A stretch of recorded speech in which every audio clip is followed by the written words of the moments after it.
Alright dads, we're back with Jeremy from FIREWURX, and I'm super stoked to be able to do another review and fireside chat with Jeremy. This time it's his 21-inch FIREWURX bush saw, which he's just come up with a brand new modification to it. And you know what? He's brought along both saws, the original and the new one, and today we're going to do a little bit of a side-by-side comparison. We're going to test it out, we're going to gather some wood, we're going to get some tips, we're going to start a fire and have a fireside chat. It's pretty cool. I'm excited to be able to do this once again. And you know what? I'm going to stop talking, we're going to go find some wood. Let's get to it. Hello everybody, hope everyone's happy and healthy. My name's Jeremy, I'm with FIREWURX, and today came out with Mike from Durable Dads and come show off my buck saw, my old one and newer version. So we're going to start with the older one. Comes in a bag, drawstring,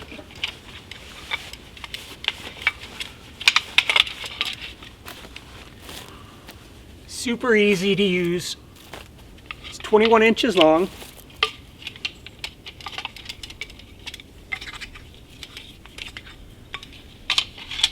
So you're just going to take it out of the bag, unfold it, flip it around, take this loop end, attach it to the other side. You kind of want to make sure your windlass is in the center. Then you're going to take the cross brace,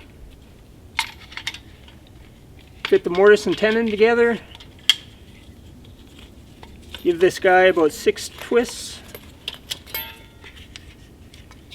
and you're set up, ready to roll. Alright, let's give this guy a shot.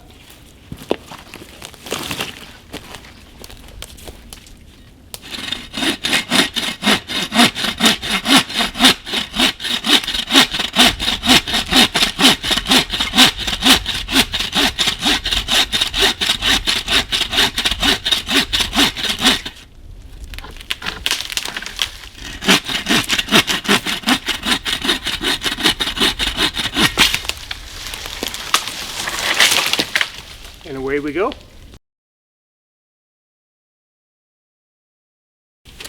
Alright, so now let's give the new guy a try. So this is the same as the other saw, 21-inch buck saw, but I've developed a new tensioning device, hopefully make it quicker and easier. Same deal, fold it open. Grab your loop end, hook it onto there, mortise and tenon in their spot, and then it's just basically a cam lock. Let's see, gotta twist it here.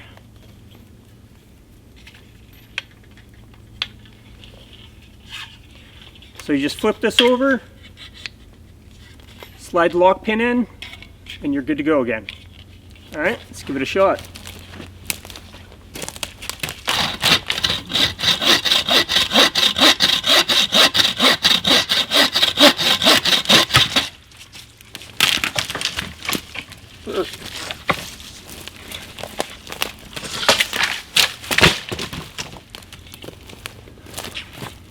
And there you have it.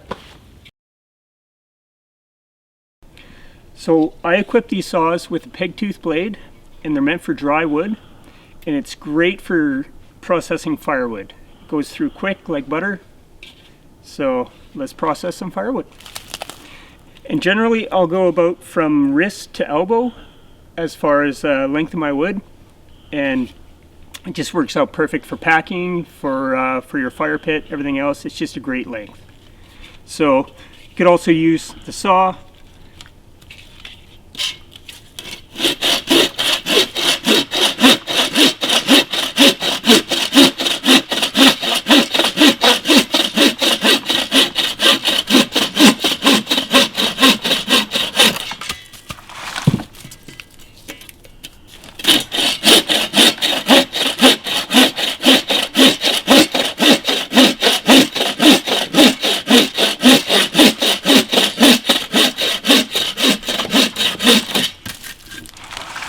And it doesn't require much effort. You kind of want it to let the saw do all the work for you. You don't want to, that's why you got the saw. That's why you have tools.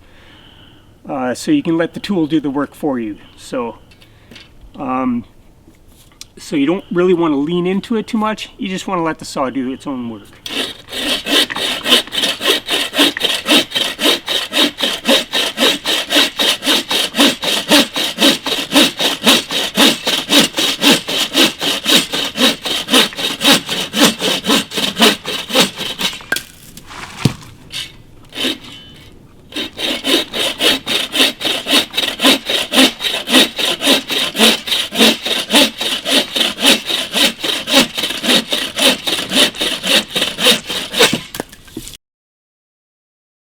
So I'm going to switch back to the old style of tensioner, and cut up some smaller pieces. It's always good to have smaller pieces to get your fire going, started.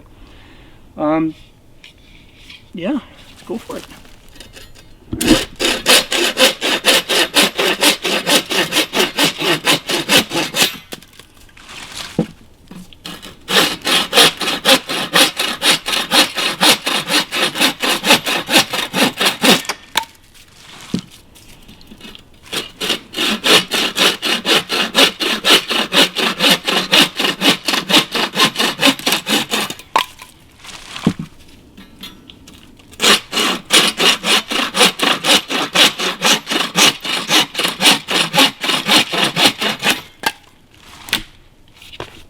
So far I can't really tell much of a difference between the function of them. I think the difference between the two is just the ease of assembly. Both function just great. Very happy with both of them. You know what they say about nature's bounty? Well, truly nature's bounty. That, I don't know, is a focus, there we go, is a God only knows how old bottle of gin. Now, looking at the contents, it looks like that's not something that I'm going to take home and mix up with some tonic. However, that is a very cool bottle, and what a neat find. Bonus! So today what I brought with me to start the fire is some bark from cottonwood. Once it dries up, you can tear the fibers apart and it takes a spark very well. So I'm going to be using my fire kit, but I'm not going to use any of the tinder or fire starting equipment in there except for the ferro rod and the striker. And I'm going to be using a natural product that you can find. Won't really find it in the area that we're in right now, but you can find it usually close to water sources. Alright. Alright, when you go to light your fire, you definitely want to have everything prepared. You want to have your tinder bundle,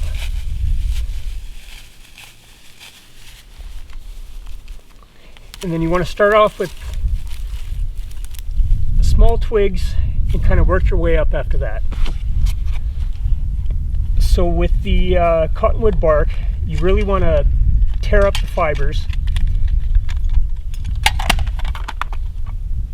so it's nice and thin and kind of thready. Then you can just take your ferro rod and your striker,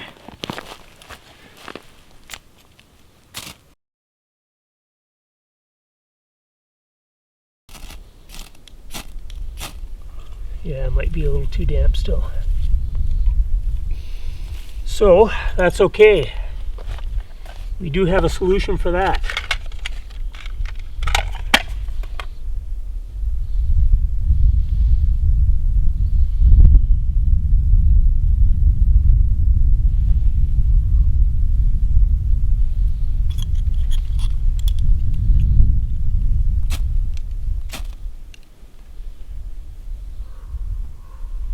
There we go.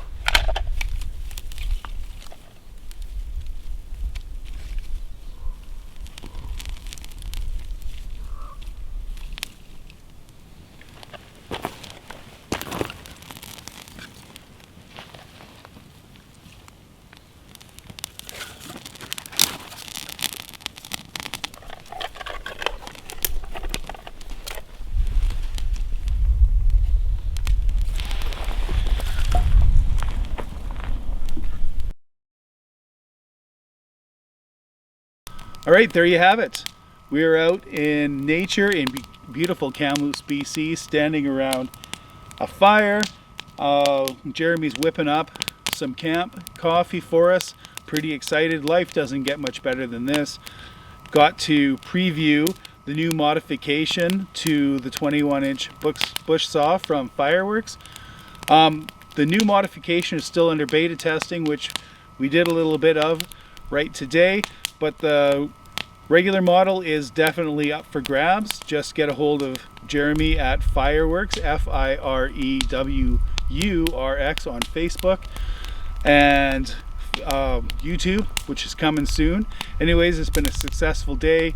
We've gotten some firewood, we've started a fire, we're making coffee. Life is good, and I'll catch you in the next review.